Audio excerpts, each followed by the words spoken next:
যেখানটাতে ক্যান্সার আছে বা টিউমার সেলস আছে ঠিক সেই জায়গাটাতে রেডিয়েশন পায়। Radiation therapy one of the most precise cancer treatment at present.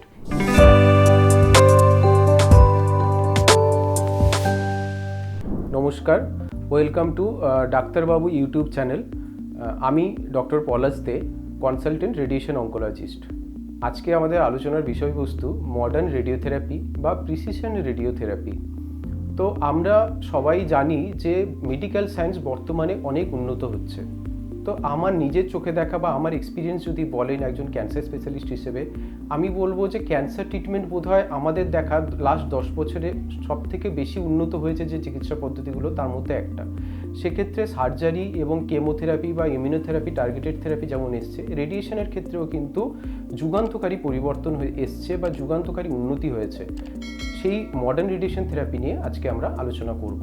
তো রেডিয়েশন থেরাপি মেনলি দুরকমভাবে দেওয়া যায়, একটা ফোটন আর একটা হচ্ছে পার্টিকেল থেরাপি।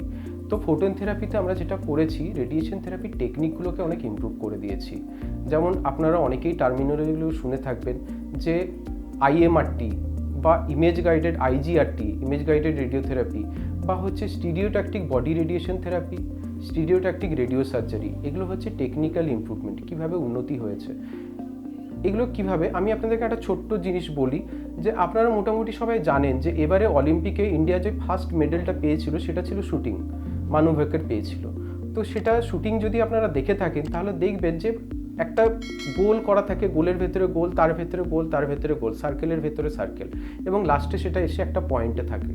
তো যেটাকে আমরা বুলসাই ভিউ বলতে পারি বা বুলসাই পয়েন্ট বলতে পারি। তো শুটিংয়ে সাধারণত সে সব থেকে বেশি স্কোর করে যে সেই পয়েন্টটাতে মারতে পারে। তো আমরা এখন রেডিয়েশনের টেকনিকটা যেভাবে ইমপ্রুভ করছি, আমরা অ্যাকচুয়ালি ওই পয়েন্টটাতে পৌঁছতে চাইছি।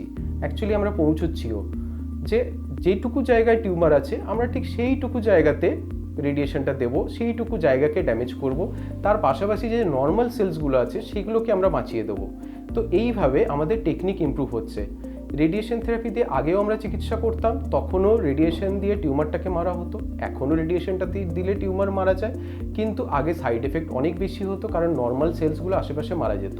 কিন্তু এখন যেহেতু আমরা পিন পয়েন্ট এবং খুব প্রিসাইজ রেডিয়েশন থেরাপি দিই এবং যেখানটাতে ক্যান্সার আছে বা টিউমার সেলস আছে ঠিক সেই জায়গাটুকু রেডিয়েশন পায়, সেক্ষেত্রে আমাদের পাশাপাশি নর্মাল সেলগুলো অনেকখানি বেঁচে যায়, ফলে আমাদের সাইড এফেক্টটা অনেক কমে যায়।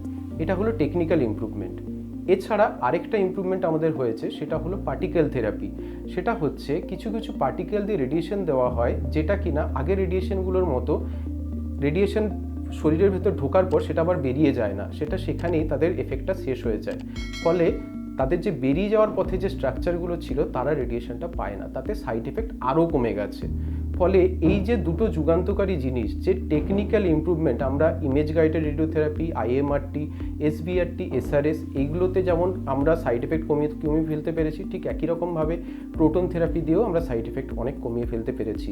এর ফলে রেডিয়েশন থেরাপিতে এখন আর আগের মতো ভয়ের কিছু নেই যে আমাদের কত সাইড এফেক্ট হবে বা কত ক্ষতি হবে। বরঞ্চ আমরা বলবো রেডিয়েশন থেরাপি এখন শুধু পেনলেস চিকিৎসা নয়, radiation therapy one of the most precise cancer treatment at present.